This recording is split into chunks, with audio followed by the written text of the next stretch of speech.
So you know, my conditioner is thick, my gel is thick, my cream's very thick. How moisturizing a product is has a lot more to do with the ingredients that are in it rather than how thick it is.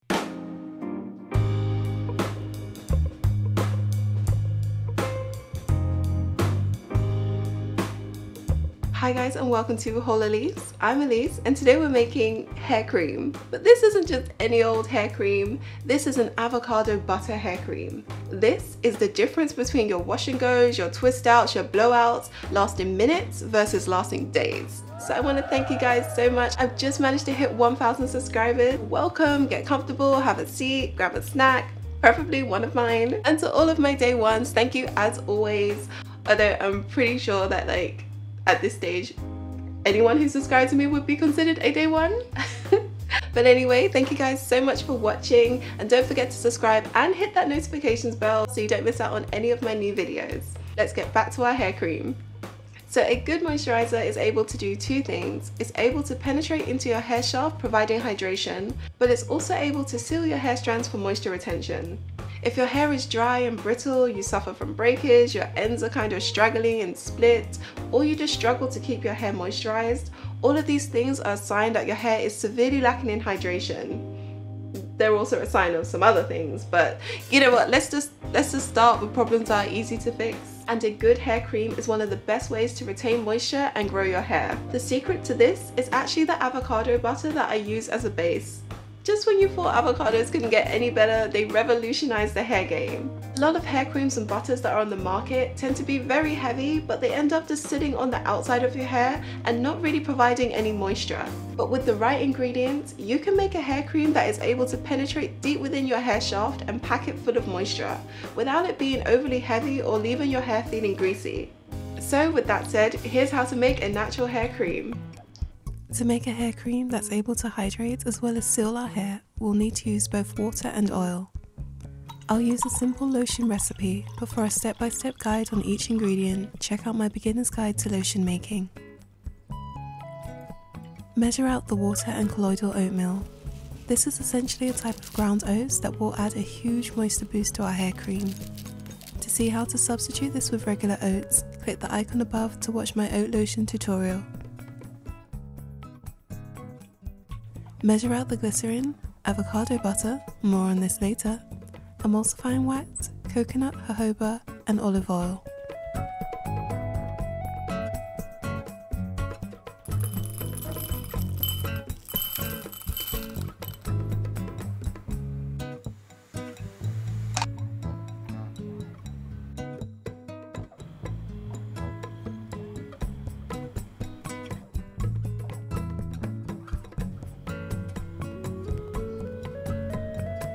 Avocado butter is a rich, creamy butter made from the flesh of avocados.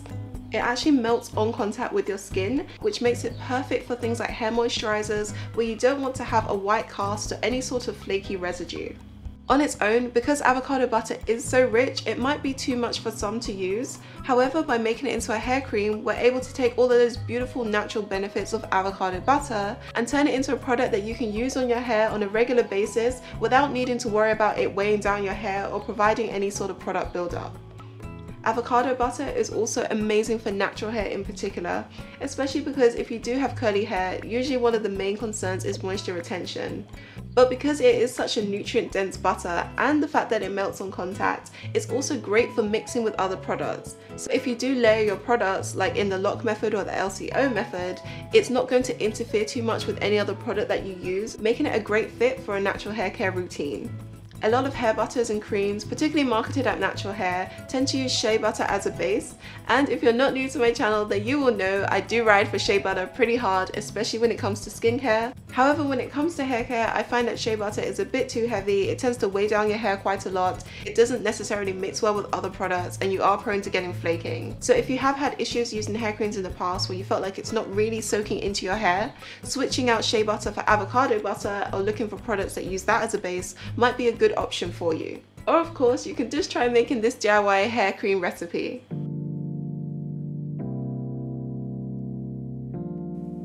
We need to keep our water and oil ingredients separate until after our ingredients are melted. In a heat-resistant glass, add the water, colloidal oatmeal and glycerin.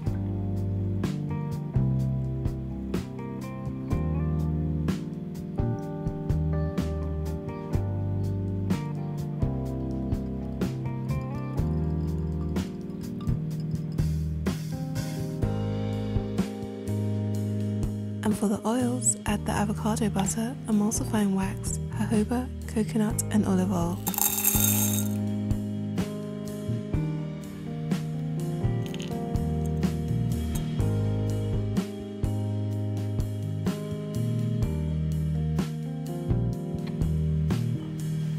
To melt our hair cream ingredients, I'm using a bain-marie. It's best to use a gentle heat as not to compromise the benefits of each ingredient.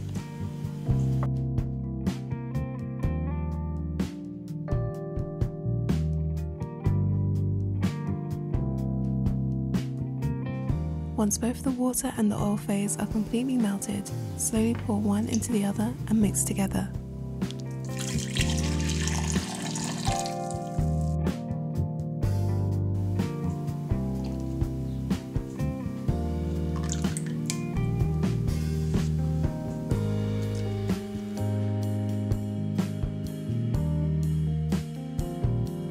To create a stable hair cream that won't separate over time, we need to whip up our ingredients to form an emulsion.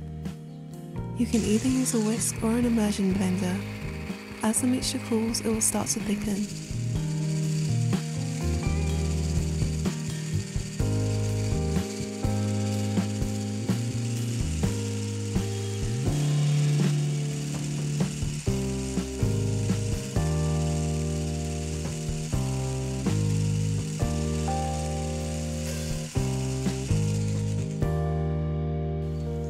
Once you're happy with the consistency and the hair cream is cool, we can move on to the preserving and adding fragrance. This natural hair cream contains water, so we will need to use a preservative. Otherwise it will need to be kept in the fridge and it will only last for about a week if you're lucky. The vitamin E oil will act as our antioxidant to prevent the oils from turning rancid. Now personally, I like my hair products to have a nice scent, so I'm going to use a combination of citrus and floral essential oils, but use whatever you like as long as you keep the total amount to no more than 1% of your hair cream.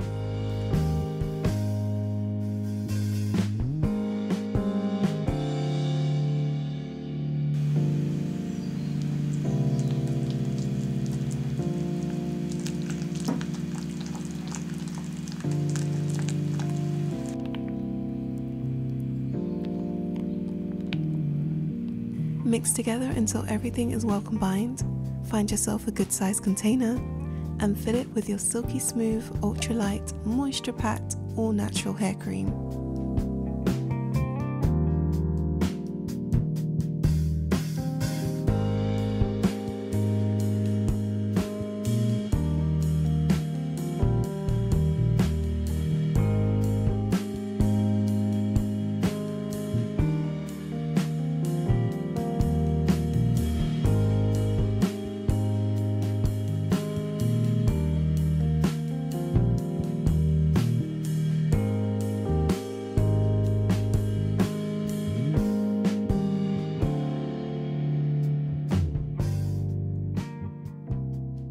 So this is our finished hair cream. I find that this is a great tub to use it in because you can really kind of scoop it out. In terms of how to use this, it can replace any sort of hair moisturizer you already use. So I did mention this with the layering of products. If you do use the lock method, which is liquid oil cream, this of course would replace the cream section. But again, it is totally customizable. For instance, this would work very good as a daily moisturizer, particularly on your ends. If you are someone who tends to have dry ends, putting a little bit of this on either in the beginning of the day or maybe before you go to bed would be a great way to use this.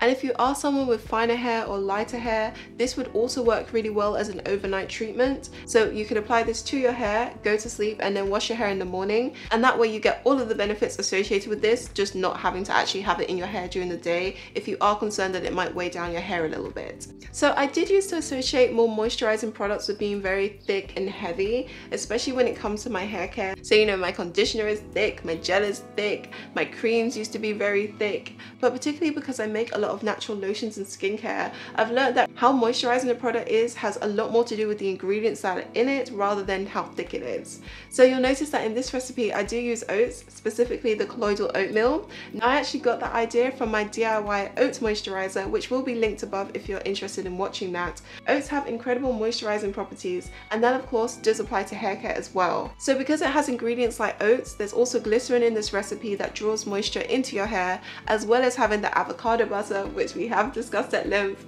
almond oil, and a mixture of other oils as well. This is very moisturizing, even though it is lighter than say traditional hair butters. It's definitely worth giving a try, because I know some might be skeptical because it looks very light and it might not look like my hair needs a lot of moisture, but I kid you not, it does. My hair looks this way because I have mastered the hair routine. And this is an integral part of that. So definitely do give this a try, especially if you are someone who really does like products that pack a punch, are definitely moisturizing. This, you really could be onto something with this. So the recipe makes about 250 grams, which is enough to fill this pot completely, but also enough for a little travel size bottle, which I definitely recommend that you have one of these travel bottles that you keep in your bag. This is probably the biggest lesson I've learned from making my own products. There is nothing worse than knowing that you have a good product at home when you're currently out and about and you don't have access to it. So I highly recommend that even if you're not making your own products, buying little travel bottles and filling them with the products that you like on the go makes a huge difference. For even more natural hair care DIYs, check out my playlist that has everything from making shampoo to hair gel to even satin bonnets and scrunchies, and subscribe to my channel with the notifications bell for even more hair care, skincare and delicious recipes. Thanks for watching. I just want to give a huge thank you to everyone who's supported my channel up until now. I can't believe we've made it to 1,000 subscribers.